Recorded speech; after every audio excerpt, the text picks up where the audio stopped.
Hi friends, എല്ലാ കൂട്ടുകാർക്കും പുതിയൊരു വീഡിയോയിലേക്ക് സ്വാഗതം. ഇന്നത്തെ വീഡിയോയിൽ നമ്മൾ നോക്കാൻ പോകുന്നത് എന്താണെന്ന് വെച്ചാൽ ട്വിറ്ററിൽ വരാൻ പോകുന്ന 5 പുതിയ അപ്ഡേറ്റ്സിനെ പറ്റിയാണ്, അഥവാ 5 പുതിയ ഫീച്ചേഴ്സിനെ പറ്റിയാണ്. ഒന്നാമത്തെ ഫീച്ചറാണ് ഓഡിയോ സ്പേസസ്.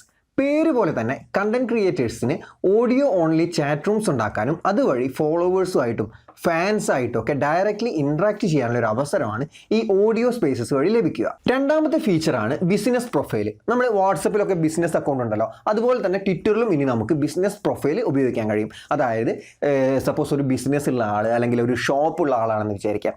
ആ ആൾക്ക് അയാളുടെ ഷോപ്പ് തുറക്കുന്ന സമയം, അതായത് ഓപ്പണിംഗ് ടൈമിങ്സ്, അതുപോലെ തന്നെ ലൊക്കേഷൻ എന്നീ കാര്യങ്ങളൊക്കെ തന്നെ, അതുപോലെ അയാൾ ബിസിനസ്സുമായിട്ട് ബന്ധപ്പെട്ട പല കാര്യങ്ങളും ഈ ഒരു ബിസിനസ് പ്രൊഫൈലിലൂടെ ആളുകളിലേക്ക് എത്തിക്കാൻ കഴിയും, അല്ലെങ്കിൽ കസ്റ്റമേഴ്സിലേക്ക് എത്തിക്കാൻ കഴിയും. മൂന്നാമത് വരാൻ പോകുന്ന ഒരു പ്രധാനപ്പെട്ട ഫീച്ചറാണ് സേഫ്റ്റി മോഡ്. യൂസേഴ്സിനെ അബ്യൂസീവ് ആയിട്ടുള്ളതും അതുപോലെ തന്നെ ഇൻഅപ്രോപ്രിയേറ്റ് ആയിട്ടുള്ളതുള്ള കണ്ടന്റ്സ് നിന്ന് മാറ്റി നിർത്താൻ വേണ്ടിയിട്ട് സെറ്റിംഗ്സിൽ ഡിഫോൾട്ട് ആയിട്ട് ഒരു സേഫ്റ്റി മോഡ് എന്ന് പറഞ്ഞൊരു ഓപ്ഷൻ ഉണ്ടാവും. ആ ഓപ്ഷൻ നമ്മൾ എനേബിൾ ചെയ്തിടുകയാണെങ്കിൽ ട്വിറ്റർ ഓട്ടോമാറ്റിക്കലി സെർട്ടൻ വേർഡ്സ് ഉണ്ടാവും. ആ വേർഡ്സിൻ്റെ ബേസിൽ അവർ ഡിക്റ്റേറ്റ് ചെയ്തിട്ട് അബ്യൂസീവ് ആയിട്ടുള്ള കമൻസും കാര്യങ്ങളൊക്കെ വരികയാണെങ്കിൽ, ആരെങ്കിലും സപ്പോസ് അങ്ങനെ കമൻറ്റ് ചെയ്യുമോ അങ്ങനത്തെ എന്തെങ്കിലും ചെയ്യുകയാണെങ്കിൽ ആ യൂസേഴ്സിനെ ട്വിറ്റർ ഓട്ടോമാറ്റിക്കലി ബ്ലോക്ക് ചെയ്യും. അതൊരു 7 ദിവസത്തേക്കായിരിക്കും ആ ഒരു ബ്ലോക്ക് ഉണ്ടാവുക. ഇതുവഴി കണ്ടന്റ് ക്രിയേറ്റേഴ്സിനായാലും മറ്റാർക്കായാലും അബ്യൂസീവ് ആയിട്ടുള്ള കമൻസിൽ നിന്നും ഇൻഅപ്രോപ്രിയേറ്റ് ആയിട്ടുള്ള കമൻസിൽ നിന്നും ഒരു പരിധി വരെ വിട്ടു നിൽക്കാൻ കഴിയുന്നതാണ്. നാലാമത്തെ ഒരു ഫീച്ചറാണ് സൂപ്പർ ഫോളോസ്. നമ്മുടെ യൂട്യൂബിലൊക്കെ കാണുന്ന ജോയിൻ ബട്ടണ് സമാനമായിട്ടുള്ള ഒരു ഫീച്ചറാണിത്. യൂസേഴ്സിന് അല്ലെങ്കിൽ ഫോളോവേഴ്സിന് ക്യാഷ് പേ ചെയ്തിട്ട് ഈ കണ്ടന്റ് ക്രിയേറ്റേഴ്സിൻ്റെ ഒരു പ്രൈം മെമ്പർ, എന്താ പറയുക, അല്ലെങ്കിൽ ഒരു എക്സ്ക്ലൂസീവ് മെമ്പർ ആവാൻ കഴിയും.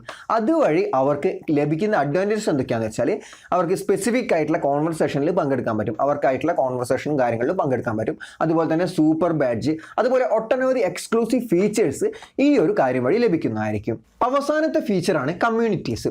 ലൊക്കേഷൻ്റെയും അതുപോലെ തന്നെ പൊതുവായ താല്പര്യങ്ങളുടെയും ബേസിൽ യൂസേഴ്സിന് കമ്മ്യൂണിറ്റീസ് രൂപീകരിക്കാൻ കഴിയും. അതായത് ഇപ്പം യുക്തിവാദികളുടെ ഒരു കമ്മ്യൂണിറ്റി, അല്ലെങ്കിൽ കമ്മ്യൂണിസ്റ്റിൻ്റെ ഒരു കമ്മ്യൂണിറ്റി, അല്ലെങ്കിൽ എന്താ പറയുക വിശ്വാസികളുടെ ഒരു കമ്മ്യൂണിറ്റി, അതുപോലെ പല താല്പര്യങ്ങളുടെ ബേസിൽ യൂസേഴ്സിന് കമ്മ്യൂണിറ്റീസ് രൂപീകരിക്കാൻ കഴിയും. അപ്പോൾ ഈ കമ്മ്യൂണിറ്റീസ് എന്നുള്ള ഫീച്ചർ കൊണ്ടുവരുന്നതിലൂടെ ട്വിറ്റർ ഉദ്ദേശിക്കുന്നത് എന്താണെന്ന് വെച്ചാൽ സമാന ചിന്താഗതിക്കാരായിട്ടുള്ള കുറച്ച് ആളുകൾക്ക് അവരുടെ അഭിപ്രായങ്ങളും അവരുടെ സംശയങ്ങളൊക്കെ എന്താ പറയുക ചോദിക്കാനും അന്വേഷിക്കാനും അതൊക്കെ വിശകലനം ചെയ്യാനും അവരുടെ നിഗമനങ്ങളും കാര്യങ്ങളൊക്കെ വിശകലനം ചെയ്യാനൊക്കെ ഒരു സ്പേസ് കുറച്ച് ആളുകളുമായിട്ട് ഡിസ്കസ് ചെയ്യാനും ഒരു എന്താ പറയുക അവരുടെ കുറച്ച് ഇമ്പ്രൂവ്മെൻറ്റും കാര്യങ്ങളൊക്കെ ഒരു ആരോഗ്യപരമായിട്ടൊരു സ്പേസ് ആണ് ഉദ്ദേശിക്കുന്നത്. പക്ഷേ ആളുകൾ അത് ഏതൊക്കെ തരത്തിൽ ദുരുപയോഗപ്പെടുത്തുന്നൊന്നും നമുക്ക് ഇപ്പോൾ പറയാൻ പറ്റത്തില്ല.